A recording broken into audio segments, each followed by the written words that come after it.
Hey everyone, how are you doing? I know it's been a while since I posted anything, but thought I should probably get back into the habit.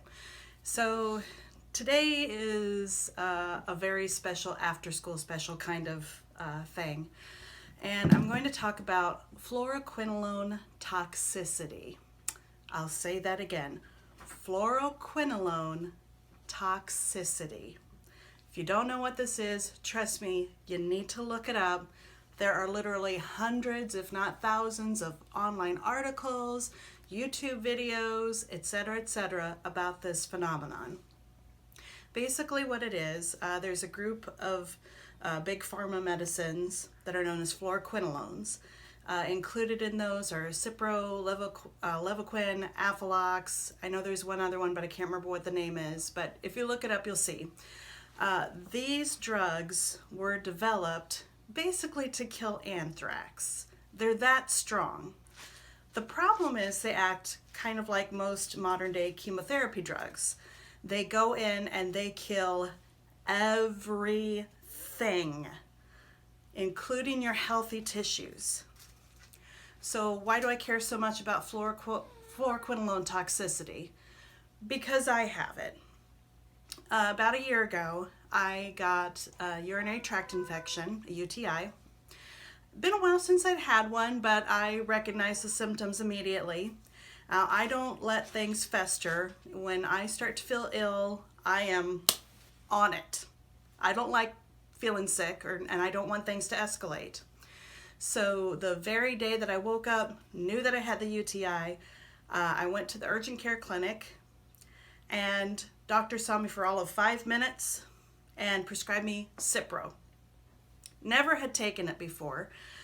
He had also prescribed some other drug, and I wish I could remember what the name of it was, but that one was to reduce the pain and the feeling of urgency, like you have to go all the time. So no warnings about Cipro when he prescribed it. I just figured it was going to be like another antibiotic. You know, you take it, might want to take it with food, probably get diarrhea towards the end of your dose because it messes with your floral bacteria in your gut, that kind of thing. So I didn't even think to read the insert at the when the pharmacy handed me the drug. And that part is on me. I should have researched it. But yeah, so the urgent care doctor didn't give me any kind of warnings. Went to pick up my medicine at the pharmacy. Pharmacist asked if I had any questions and had I taken either of these drugs before. I said, no, I hadn't. Didn't say anything about the Cipro, but about the other drug, oh, you really want to make sure that you take food with this one because if you don't, oh, you're just going to have a terrible time. Okay. And I noticed while I was taking it, I really did feel kind of nauseous and not right, but I figured it was the other drug. So I only had that for like just the first couple of days, so I thought, okay, I'm just going to power through it. Took all my Cipro, and then like the day after my last dose, I had all these weird bumpy red spots, but just on my left leg. And I tried looking up online based on the symptoms. I thought, well, what could this possibly be? And unfortunately, everything led to blood clots.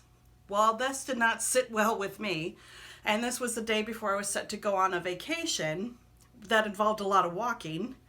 And so I went to the ER that night and I said, I'm only here because I want to assure that these are not blood clots that I'm going to shuffle loose and ruin everybody's good time, if you know what I mean. And they looked me over and they said, no, it's not blood clots. And I asked specifically, could this be an allergic reaction to either of the two drugs I recently took for my UTI? I don't know. So we're just going to give you prednisone. So I got the prednisone, took that for about 3 days. Thought I was doing great. The rash mostly went away. I had a couple of some small bumps. One was on the bottom of my foot, of all places, and that one took the longest to go away. But then the day after I got back from my vacation, I woke up and my hands were like a level 8 out of 10 pain. And they were swollen and all gnarled and curled like this. I had no clue what was going on. So I just panicked, went to work long enough to take my badge ID. We were transitioning for jobs, so I had to take a new picture. I said, I'm going to take a picture and then I'm going to go to the doctor. So I went to my regular physician. I showed her my hands. I explained everything that had happened to me in the last couple of weeks. And I asked again, could this be an allergic reaction to either of the 2 drugs that I took for my UTI? Or is it the prednisone on top of that? Oh no. Take a leave for 7 to 10 days. What? You are so fired. You are so fired. Didn't want to do any further tests. Didn't want to take the time to look anything up for me. I was disgusted and discouraged. And yeah, I did take a leave, but going on a leave for long term is really, really bad for your liver. I don't want liver damage.